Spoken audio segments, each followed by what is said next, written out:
Estamos aqui reunidos para o segundo capítulo do talk show Maria da Fé Nossa Terra. E para esse capítulo aqui eu trouxe um convidado muito especial, Samuel Alves. E aqui para a gente conversar também de uma parte mais técnica. O Samuel trabalha aí voltado para fotografia, para o audiovisual também. Então, Samuel, a palavra é tua, pode se apresentar, conversar aí com o pessoal, por favor. Perfeito. Olá. Olá, meu nome é Samuel. Eu trabalho já há 4 anos no audiovisual. Comecei ali trabalhando com a parte de marketing, utilizando da fotografia, da gravação de vídeos nos meus projetos, nos meus trabalhos. E atualmente migrei de fato para a fotografia. Hoje é o que eu mais faço, apesar de também trabalhar com alguns projetos ali voltados para vídeos. Entendi. E Samuel, você falou aí que você começou há 4 anos. Você pode contar um pouquinho dessa trajetória? Eu comecei ali na faixa dos 19 anos, um ano depois que eu entrei na faculdade.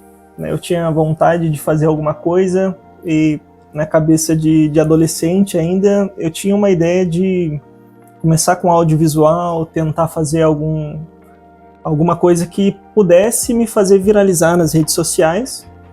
E a partir daí eu comecei meio que a aprender sobre fotografia, sobre produção audiovisual e fui me apaixonando por essa área. Eu lembro que na época eu não tinha uma condição financeira onde eu podia comprar equipamento, fazer alguma coisa do tipo. Então eu comecei a trabalhar com o que eu tinha. Então comecei a prestar serviço para os outros, e juntar dinheiro ali para comprar um notebook. O que sempre... O que os meus olhos sempre se voltaram foi para a fotografia em si. Eu tenho uma conexão muito forte com o que eu vejo. Enxergar beleza nas coisas. Só que na época, tudo quanto era equipamento era muito caro. 5 anos atrás, o dólar deu uma disparada. Exato. Foi quando a gente começou o primeiro talk show. Que eu fui começar a fazer os orçamentos das coisas, que me identifiquei muito com a sua história. Porque foi lá na minha também, quando cabeça de jovem, eu queria aprender a editar, mas isso começou um pouco antes. Eu tinha um notebook da Positivo, que meus pais me deram, ele funciona até hoje, inclusive. Justo. Tem ele aí, às vezes eu preciso testar alguma coisa, eu uso ele. E não era especificação alta nem nada, mas eu pus o programa e eu comecei a editar ali, eu comecei a gravar eu tocando violão, e sempre naquela expectativa, igual você falou, viralizar, acontecer algo, me descobrirem, sei lá. E aí, quando deu a lei Aldir Blanc 1, que foi emergencial, a gente está conversando disso, para os agentes culturais aqui de Maria da Fé, que eu pude comprar o computador, que é o que eu uso até hoje. Então, cara, eu me identifiquei muito com isso, essa trajetória de lutar para conseguir essas coisas. Perfeito. Só que você se interessou aí, você dividiu aí, foi pra câmera, cara? Pra outro caminho. Na câmera, assim, foto, eu nunca tive muita curiosidade. Eu queria gravar vídeo, pra mim era sempre mais interessante ver o áudio, a tomada, o movimento, Então, mas, a fotografia é uma arte linda também, não, que é congelar um momento ali, congelar não, é guardar um momento para a história, Então... Sim. Não, eu posso dizer que eu me conecto com isso também, porque sempre fui apaixonado por cinema. Se hoje pudesse escolher algo que fosse mergulhar de cabeça, eu escolheria o cinema. Só que a vida entrega algumas coisas pra gente, a gente trabalha ali o que tem, e se de repente no futuro tiver possibilidade, depois que já tiver fotografado, aí a gente caminha para isso. Mas é interessante a gente começar com aquilo que tem. Porque também tem muita gente que começa com aquilo que tem, quer chegar em um lugar e às vezes compra vamos supor, um instrumento que ele quer, mas cheguei aqui, mas eu quero um melhor, eu quero uma caixa de som agora. Ou compra um equipamento audiovisual e fala assim, nossa, mas eu preciso de tal coisa, está sempre insatisfeito e não se desenvolve. Porque eu acho que às vezes um equipamento um pouco mais humilde ensina a gente muito mais que se a gente tivesse começado com algo mais avançado. Então, O que é mais precário exige uma habilidade maior, né? e criatividade. Exatamente. E você falando da sua trajetória, eu queria ver você falou do marketing, né, que você chegou a trabalhar. Conta um pouquinho dessa história pra gente. Então, ainda nos 19 anos, né, eu consegui o dinheiro ali para estar comprando o notebook, né? Meti a cara ali em parcelar o notebook. Eu lembro que na época não tinha condição, mas, né, eu estava determinado de que, independente do que acontecesse, né, eu ia conseguir pagar aquelas prestações, correr atrás, dar um jeito para conseguir começar a trabalhar com alguma coisa. E aí, como é que fala? Encaixou, né?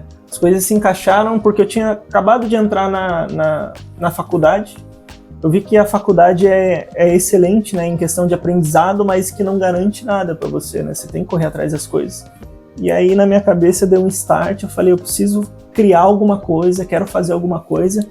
Então eu tinha um notebook, estava começando a aprender as coisas e decidi entrar de cabeça em fundar uma empresa e trabalhar com alguma coisa. Na época você estava fazendo faculdade de... Isso. Eu tinha acabado de entrar na Unifei, comecei a fazer administração. Administração. Isso. Você chegou...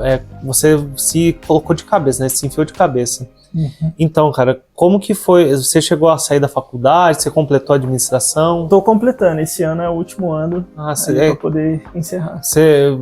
Então, você é mais jovem que eu. Esqueci desse tempo. É legal. Você começou lá, tá terminando agora. É verdade. Calculei o tempo aqui na cabeça. E como que é conciliar trabalho com arte? Mas elaborando um pouco melhor a pergunta. Conciliar essa questão de ter uma faculdade, ter um monte de coisa para fazer, e você também conciliar a sua fotografia.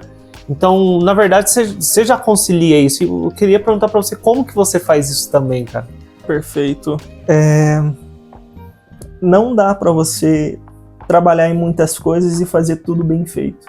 Justo. Né? Então, eu tive que focar em alguma coisa e a preocupação de casa, né? Agora as coisas começaram a tranquilizar mais em casa, mas no começo era trazer dinheiro, né, ajudar em casa. Então a faculdade eu fui levando da forma que eu podia, né, e focado em trabalhar ali para conseguir ajudar em casa, conseguir investir nas minhas coisas para poder crescer também. Então a faculdade, né, você não contou o tempo errado, né, é que a minha faculdade é 4 anos, eu estou fechando ela em 6. Né, esse é o 6º ano e último ano, se Deus quiser. E aí eu fui desenvolvendo ali meu trabalho. Na época, né, do marketing, eu tinha funcionários, né, começou a dar certas coisas. Dali eu comprei minha câmera para chegar hoje em fotografia. E eu diria que o segredo, né, para poder conciliar todas essas coisas é a persistência. Você ir fazer... focar em uma coisa para poder desenvolver e dar o seu melhor ali em estudar, em aplicar e fazer. E em relação à arte, eu diria que para tudo na vida, né, por mais artístico que seja, demanda técnica. Então tudo é passível de ser aprendido. Então você aprende e começa a executar, começa a ter um olhar mais clínico à medida em que você começa a ficar melhor naquilo. Pôr na mão na massa, aprendendo. E, cara, você contando essa história pra mim, você falou aí, a faculdade de 4 anos, estou fechando em 6, mas eu já vejo aí em você um ótimo administrador, cara. Obrigado. Porque a gente administra dinheiro, a gente administra tempo, expectativas, anseios, e eu tô vendo que você conciliou muito bem até agora com o que você tem contado. Parabéns. Obrigado, estamos encaixando. Bom demais. Dentro desse trabalho que você já está trabalhando já faz um tempo, se inseriu aí, já está levando isso com o que muitos querem, né, que é levar isso de forma principal, porque normalmente quem está trabalhando no meio da cultura, no meio da arte, tem um emprego secundário, tem uma estratégia, na verdade tem uma estratégia primária e depois vai levando a arte. Eu vi que você já conciliou isso. Que nem eu estava falando, eu tive uma empresa de marketing, certo? A qual eu trabalhei ali durante os 3 primeiros anos. Durante os 4 primeiros anos, na verdade. E eu lembro que estava acontecendo algumas coisas que não me davam mais o prazer de estar trabalhando com aquilo, e eu estava com uma vontade imensa de migrar para fotografia. A fotografia eu ingressei faz 6 meses, esse é o 7º mês que eu estou de fato trabalhando só com isso. Mas eu estava com receio absurdo, absoluto de mudar de profissão e não dar certo, e como é que eu vou gerar recurso e tudo mais. E eu lembro que eu acabou a empresa, botei o pé, vou fazer isso, eu desci para Itajubá, comecei a entregar cartão, e dali eu comecei a puxar alguns trabalhos, e aí eu tinha um conhecido meu que trabalha com fotografia na área do casamento. Mandei mensagem para ele e falou: eu vou ter um casamento assim, assim, assado, aqui em Itajubá, e eu precisava de alguém para poder me ajudar. E aí eu fui nesse casamento, ajudou ali no primeiro mês, e aí desse primeiro já marcou próximos e os próximos e os próximos, então a preocupação inicial que eu tinha já tranquilizou. Então eu tive liberdade para ajudar ele nesses casamentos e correr atrás de outros serviços para poder focar só nessa parte. É a providência, né? Exatamente. Eu diria que foi o que mais me marcou, porque eu tinha um receio muito grande, de não dar certo, fracassar, ter que fazer alguma outra coisa, e no último momento, assim, foi só surgindo coisas. Cara, isso aí é fenomenal. Você teve como se fosse um passo de fé, né? Exatamente. Você falou assim: eu vou fazer isso, eu tô disposto, eu tô numa área que eu tô confortável. Você saiu de uma zona de conforto, entrou aí desbravou um marketing, aí foi, e para depois dar um passo pra fotografia, cara. Isso aí é coragem. Eu acho isso muito corajoso. Olha, admiro. E Samuel, atualmente, qual que é o seu envolvimento com a cultura? Queria perguntar se você está desenvolvendo algum projeto, como que está sendo essa jornada na cultura, e também você sinta-se livre e à vontade para falar no seu trabalho. Você está pensando em explorar alguma outra área? Perfeito. No momento, eu não estou trabalhando com nenhum projeto da cultura. Eu tenho uma vontade grande, eu tentei alguns projetos nos 2 anos passados, mas infelizmente nenhum foi aprovado. Esse ano eu ainda tenho ideias, eu quero tentar ali estar trabalhando com algum projeto na Aldir Blanc, vou pensar em algum projeto que seja mais impactante, algo que seja passível de ser aceito. Em relação ao meu trabalho, a fotografia ela tem bastante nicho, muitos nichos, e algo que me cativou ultimamente é a parte de casamento.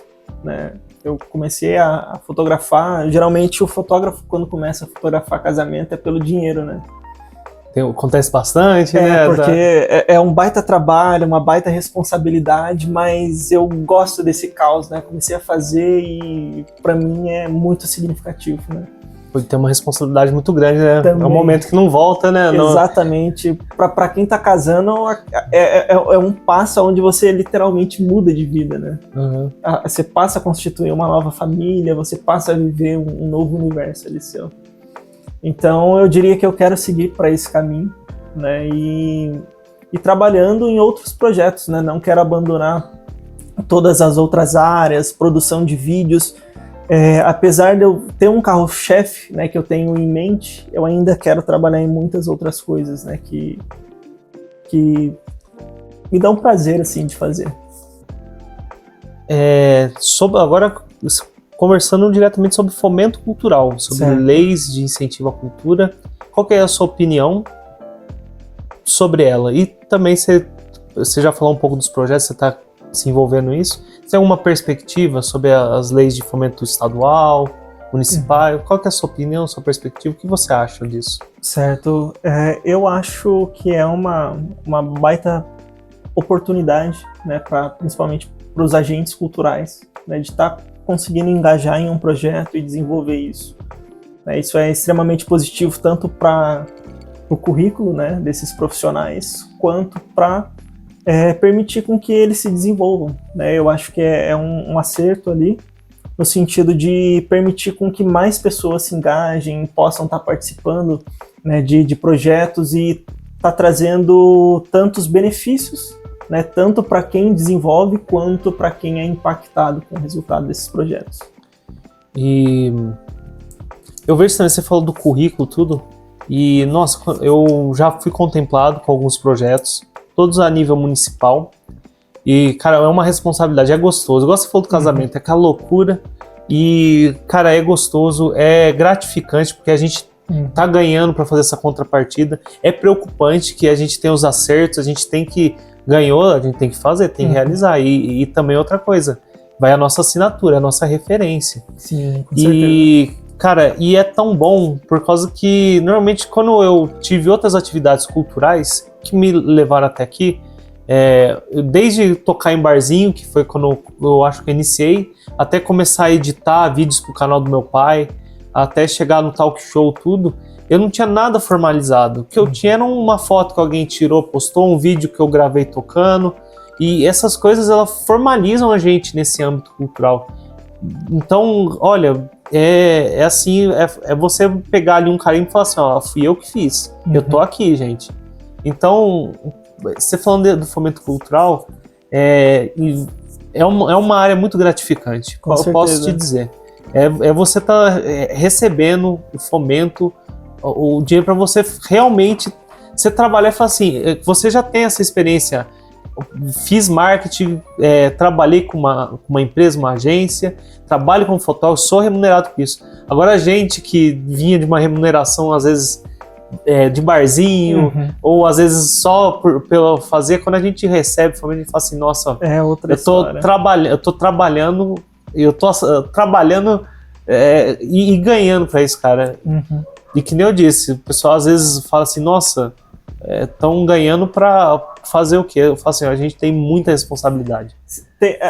Muitas das vezes a gente tem muita vontade de fazer alguma coisa, mas falta recurso. Não tem de onde tirar. Não tem. Então esses projetos, eles viabilizam isso.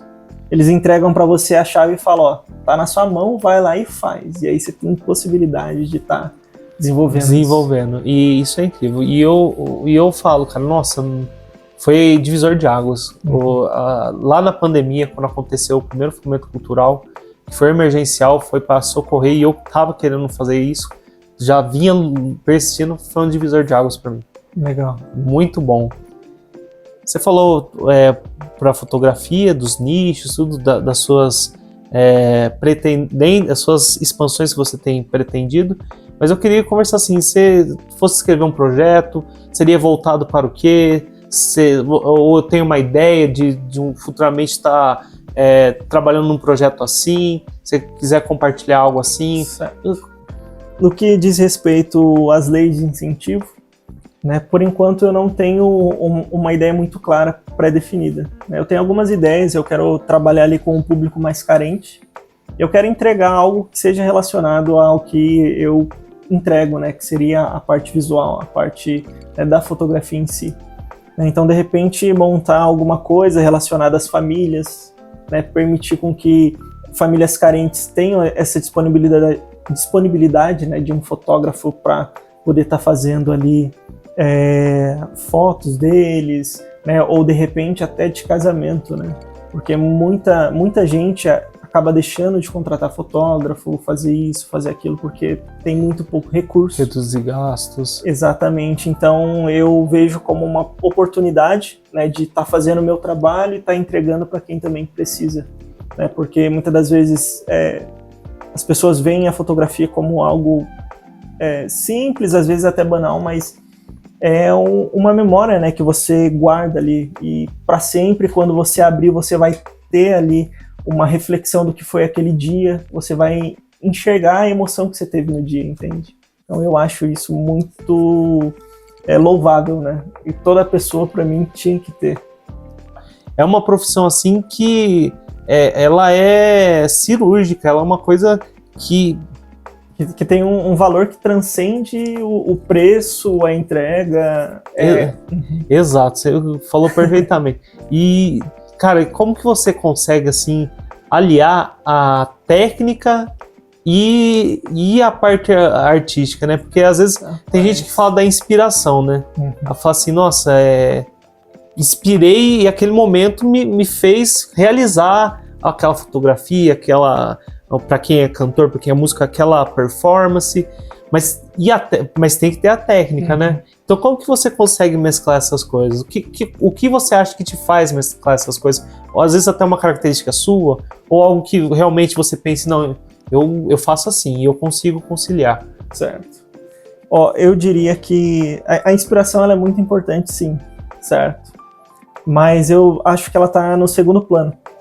Porque, que nem eu comentei com você, a nossa vida basicamente é uma ciência, certo? Tudo que é bonito tem um motivo para ser. Então, eu sempre foco no estudo, em aprender, né, a técnica, saber o que é bonito, o porquê, o que eu faço, para no momento em que eu estou fazendo e a inspiração vir, né, acontecer esse casamento da técnica com a inspiração. Então, às vezes eu estou passando em algum lugar, fazendo algumas fotos, em algo inusitado, e aí me vem uma ideia porque eu vi alguma coisa, isso remeteu à técnica, e aí é uma mistura, né? É uma mistura de tudo isso que entrega um resultado final que vai além do que a gente estava esperando, entende? Cara, interessante, porque que nem você diz, às vezes a pessoa ela trabalha só pensando em estar inspirada e a inspiração a gente não consegue alcançar todo dia. Exatamente. Agora a técnica, a gente consegue ter um equilíbrio. Margem muito grande, né? Difícil falhar. A gente tem uma âncora ali. E aí a inspiração vira complementar. E também, do jeito que você falou, às vezes eu me identificando também algumas coisas que eu faço, uma vai chamando a outra ali, né? Exatamente. E, Samuel, eu vou abrir esse momento agora para você deixar uma mensagem para quem está pretendendo aí a começar a trabalhar com arte, alguém está pretendendo tirar assim, um sonho que estava ali reprimido, né? Um sonho ali de trabalhar com isso, às vezes que está assim reprimido por, nossa, eu tenho que pensar nisso, eu não consigo sair dessa zona de conforto. Até também se você quiser deixar uma mensagem aí para os agentes culturais de Maria da Fé, deixar uma mensagem para a família, o momento é seu. Perfeito. Se eu for deixar uma mensagem, eu diria que para tudo que a gente vai fazer, 3 coisas são importantes, né? A dedicação, a persistência e o tempo. A dedicação ela te permite focar naquilo que você quer fazer, naquilo que você quer desenvolver, aprender. E a persistência é o que vai te diferenciar. Porque se você não persiste em algo que você quer, você nunca vai alcançar o resultado que você espera. E o tempo é porque sem essas 2 coisas, ou com essas 2 coisas, ainda assim é tempo. Cada um tem o seu tempo, cada um tem... vive a sua realidade, né? Então, o importante é saber que na hora que for acontecer, as coisas vão acontecer. É manter o ritmo, a persistência e a disciplina ali em cada dia tá fazendo um pouquinho mais para poder alcançar aquilo que você quer. Muito bom. E é com essas palavras aí inspiradoras, essa experiência aí que a gente vai se despedir desse 2º capítulo. Cara, Samuel, foi muito bom. Muito obrigado. Tirando essa ideia aí, conversando com você, foi muito aproveitável. Acho que quem vai assistir aí também vai levar um pouco aí desse sentimento, dessa sabedoria que eu vi hoje aqui em dia. Então, nesse episódio, sabedoria que eu presenciei aqui nesse episódio. Então, cara, foi fenomenal. Muito obrigado. Então, eu agradeço aí aos telespectadores e a gente se encontra no 3º capítulo do Talk Show Maria da Fé Nossa Terra. Muito obrigado por tudo. Tamo junto. Falou. Até mais.